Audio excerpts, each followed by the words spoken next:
The President of the United States has been impeached for now only the third time in history.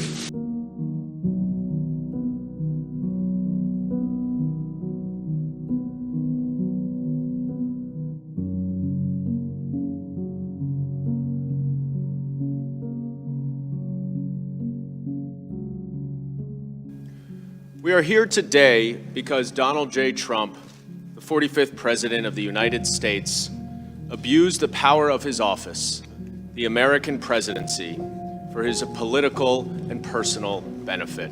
To effectuate this scheme, President Trump withheld two official acts of vital importance to a nation at war with our adversary, Vladimir Putin's Russia. The president withheld a White House meeting that Ukraine desperately sought to bolster its standing on the world stage. And even more perniciously, President Trump suspended hundreds of millions of dollars of military aid approved by this Congress to coerce Ukraine into doing his electoral dirty work.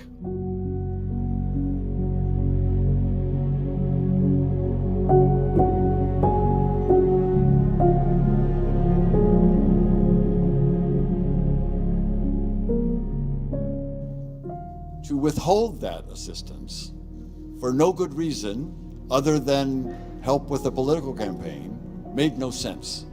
It was counterproductive to all of what we had been trying to do. My worst fear of how our Ukraine policy could play out was playing out. How this was likely to have significant implications for U.S. national security. He was being involved in a domestic political errand, and we were being involved in national security foreign policy, and those two things had just diverged.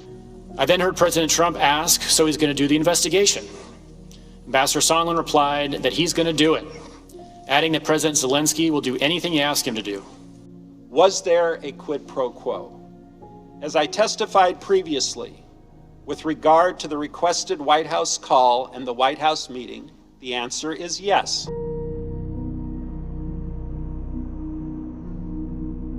But to be clear, what you just described is a quid pro quo. It is funding will not flow unless the investigation into the Democratic server happen as well. We do that all the time with foreign policy. And when the president got caught, he committed his second impeachable act, obstruction of Congress of the very ability to make sure that no one is above the law, not even the President of the United States. The evidence is every bit as strong that President Trump has obstructed Congress fully, without precedent, and without basis in law. The president and his men plot on. The danger persists. The risk is real. Our democracy is at peril. Well, I would think that if they were honest about it, they'd start a major investigation into the Bidens. It's a very simple answer.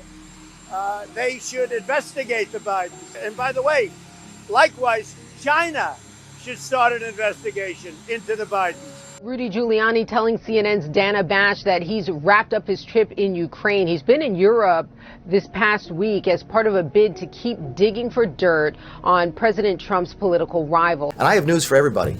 Get over it. There's going to be political influence in foreign policy.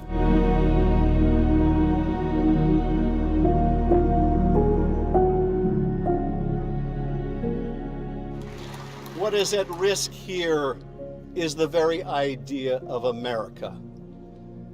That idea holds that we are a nation of laws, not of men.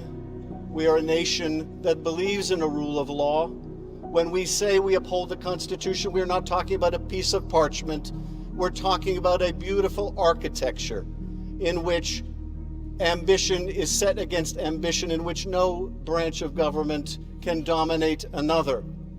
That is what it means to uphold the Constitution. If you ignore it, if you say the president may refuse to comply, may refuse lawful process, may coerce an ally, may cheat in an election because he's the president of our party, you do not uphold our Constitution. You do not uphold your oath of office. Well, I will tell you this, I will uphold mine. I will vote to impeach Donald Trump.